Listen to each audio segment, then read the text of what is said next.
अस्सलाम वालेकुम dear student. आज हमने इलेक्ट्रोकेमिस्ट्री का जो टॉपिक था हमारा ऑक्सीडेशन एंड रिडक्शन, उसको थोड़ी और डिटेल से स्टडी करना है। ठीक है, हमने ऑक्सीडेशन के बारे में बात की थी कि ऑक्सीडेशन का मतलब है जब किसी भी चीज़ के अंदर ऑक्सीजन ऐड हो रहा होगा और हाइड्रोजन क्या होगा, रिमूव हो रहा होगा। तो ऐसे प्रोसेस को हम बोलेंगे कि ये क्या हो रही है, ऑक्सीडेशन हो रही है। और रिडक्शन के बारे में बात की थी कि रिडक्शन क्या है कि जब किसी भी सब्सटेंस के अंदर हाइड्रोजन ऐड हो रहा होगा या ऑक्सीजन रिमूव हो रहा होगा तो वो क्या है, रिडक्शन है। Oxidation is defined as the addition of oxygen or removal of hydrogen during a chemical reaction. During कोई भी केमिकल रिएक्शन के दरमियान जब ऑक्सीजन ऐड हो और हाइड्रोजन रिमूव हो तो वो क्या है, ऑक्सीडेशन। और अगर हाइड्रोजन ऐड हो और ऑक्सीजन रिमूव हो तो वो क्या है, रिडक्शन। ये दोनों प्रोसेस जो हैं साइमल्टेनियसली टेक प्लेस होते हैं, यानी साइमल्टेनियसली एक ही टाइम के ऊपर। अगर ऑक्सीडेशन हो रही है तो दूसरी तरफ साथ में क्या होगी, रिडक्शन भी हो रही होगी। ठीक है, और अगर रिडक्शन हो रही है तो ऑक्सीडेशन भी हो रही होगी। When there is oxidation there is reduction. अब इसकी एग्जांपल जो है वो हम ये नीचे पढ़ेंगे कि किस तरह से जहाँ पर ऑक्सीडेशन हो रही हो वहाँ रिडक्शन भी हो रही होगी और जहाँ रिडक्शन हो रही हो वहाँ ऑक्सीडेशन भी हो रही होगी। आपको दो सब्सटेंसेस दिए हैं, एक जिंक ऑक्साइड और एक दिया है कार्बन। कार्बन आपको पता है, कार्बन जो है वो आपके पास कोल भी हो सकता है। ठीक है, कोई भी कार्बन का सब्सटेंस हो सकता है। जिंक ऑक्साइड क्या करेगा कि जिंक अपना ऑक्सीजन रिमूव करेगा। अगर रिमूवल ऑफ ऑक्सीजन है तो हमें पता है कि जब ऑक्सीजन रिमूव होता है तो इस प्रोसेस को हम बोलते हैं ये क्या है, रिडक्शन। जिंक के पास जो कार्बन हमारे पास रिएक्शन मिक्सचर में मौजूद है वो क्या करेगा, वो ऑक्सीजन को एक्सेप्ट कर लेगा। हमें पता है कि एडिशन ऑफ ऑक्सीजन क्या है, ऑक्सीडेशन। तो जब कार्बन ऑक्सीजन को एक्सेप्ट कर लेगा तो वो क्या होगी, ऑक्सीडेशन।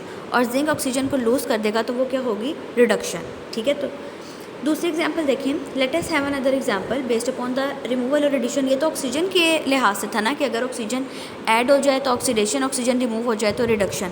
अब हमने क्या करना है, हाइड्रोजन के पर्सपेक्टिव से देखना है कि अगर हाइड्रोजन रिमूव होगा तो वो ऑक्सीडेशन का प्रोसेस होगा और अगर हाइड्रोजन किसी भी चीज़ में ऐड होगा तो इसका मतलब है कि उसकी क्या हुई है, रिडक्शन हुई है। एग्जाम्पल में उसने आपको दिया है हाइड्रोजन सल्फाइड दिया है और साथ में क्लोरीन गैस दी है। ठीक है, अब होगा क्या कि हाइड्रोजन सल्फाइड क्या करेगा, अपना हाइड्रोजन रिमूव कर देगा। अगर रिमूवल ऑफ हाइड्रोजन है इसका मतलब है कि वो क्या है, हमारे पास ऑक्सीडेशन है। ये देखिए, ये वाला हाइड्रोजन सल्फाइड अपना हाइड्रोजन रिमूव करेगा और सल्फर में कन्वर्ट हो जाएगा। ये क्लोरीन क्या करेगी, ये हाइड्रोजन को एक्सेप्ट करेगी और हाइड्रोक्लोरिक एसिड बना देगी। एडिशन ऑफ हाइड्रोजन है तो इसको हम बोलेंगे कि ये क्या हुई है, रिडक्शन।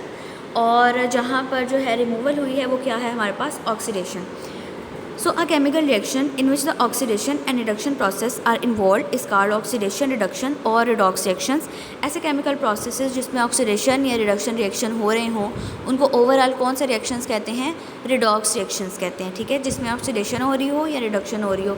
ऑक्सीडेशन क्या है हमारे पास कि हमारे पास या तो ऑक्सीजन किसी भी चीज़ में ऐड हो रहा हो या फिर हाइड्रोजन रिमूव हो रहा हो। रिडक्शन क्या है, या ऑक्सीजन रिमूव हो रहा हो या हाइड्रोजन ऐड हो रहा हो। तो अगर ये दोनों काम किसी भी दोनों में से कोई भी एक काम हो रहा होगा तो इसका मतलब है कि वो कौन सा रिएक्शन है, रिडॉक्स रिएक्शन है। अब हमने एक तीसरा कॉन्सेप्ट ऑक्सीडेशन और रिडक्शन के अकॉर्डिंग पढ़ना है, वो है लॉस और गेन ऑफ इलेक्ट्रॉन के हिसाब से। ठीक है, in chemistry there are many chemical reaction which do not involve oxygen और hydrogen but they are considered redox reaction. बहुत से ऐसे रिएक्शंस होते हैं जिनमें ऑक्सीजन या हाइड्रोजन इन्वॉल्व नहीं होता, लेकिन उनमें क्या होता है कि वो उनको हम रिडॉक्स रिएक्शंस कहते हैं। Today with these reactions a new concept loss और gain of electron is used. ऐसे कॉन्सेप्ट्स के लिए उन्होंने एक नया जो है वो पैटर्न दिया जिसमें इलेक्ट्रॉन्स को इन्वॉल्व कर दिया, क्योंकि हमें पता है कि जब भी कोई चीज़ें रिएक्ट करती हैं तो कहीं ना कहीं उसमें इलेक्ट्रॉन इन्वॉल्व होते हैं। ठीक है, बॉन्ड कब बनता है, जब इलेक्ट्रॉन्स इन्वॉल्व होते हैं, इलेक्ट्रॉन लूज़ हो रहे हैं या गेन हो रहे हैं या शेयर हो रहे हैं, ठीक है, या फिर डोनेट हो रहे हैं, तभी बॉन्ड बनता है ना। तो अब कॉन्सेप्ट कहाँ पर आ जाता है, इलेक्ट्रॉन्स के ऊपर, कि कैसे टाइप के रिएक्शंस होंगे कि हम उनको बोलेंगे कि ये क्या है, redox reactions. Loss or gain of electron is used, therefore reactions which involve loss or gain of electron are called oxidation and reduction reactions according to the concept। अब ऑक्सीडेशन क्या है, अगर कोई भी चीज़ इलेक्ट्रॉन्स को लूज़ करेगी तो इसका मतलब है कि उसकी क्या हुई है, ऑक्सीडेशन हुई है। अगर इलेक्ट्रॉन्स को लूज़ करेगी तो क्या हुई है, उसकी ऑक्सीडेशन। ये एग्जांपल उसने दी है कि जिंक आपके पास है, जिंक ने क्या किया है, 2 इलेक्ट्रॉन्स लूज़ कर दिए हैं, जिंक प्लस Zn+2 आ गया और 2 इलेक्ट्रॉन इसने लूज़ कर दिए। अब लॉस ऑफ इलेक्ट्रॉन है तो इसका मतलब है कि ये क्या है, ऑक्सीडेशन।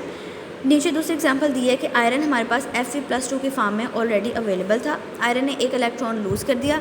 1 इलेक्ट्रॉन लूज़ करने से क्या हुआ कि आयरन के ऊपर चार्ज क्या आ गया, +3। तो लॉस ऑफ इलेक्ट्रॉन आयरन का हो गया एक और, तो इससे क्या हुई है, ऑक्सीडेशन। फिर रिडक्शन क्या है, reduction is the gain of electron, अगर कोई भी चीज़ इलेक्ट्रॉन को गेन कर रही है, कोई भी एटम या आयन इलेक्ट्रॉन को गेन कर रहा है तो उसकी क्या हो रही है, रिडक्शन हो रही है। जैसे H पॉजिटिव, अगर दो इलेक्ट्रॉन्स को, दो H पॉजिटिव के मॉलिक्यूल्स हैं, सॉरी आयंस हैं, वो क्या कर रहे हैं, इलेक्ट्रॉन्स को गेन कर रहे हैं, तो क्या बन रही है, hydrogen gas. Gain of electron है तो क्या हुई है, रिडक्शन। इसी तरह क्लोरीन जब दो इलेक्ट्रॉन्स को गेन कर लेगी तो क्या होगी, क्लोरीन की भी रिडक्शन हो जाएगी। ठीक है, this is all about today.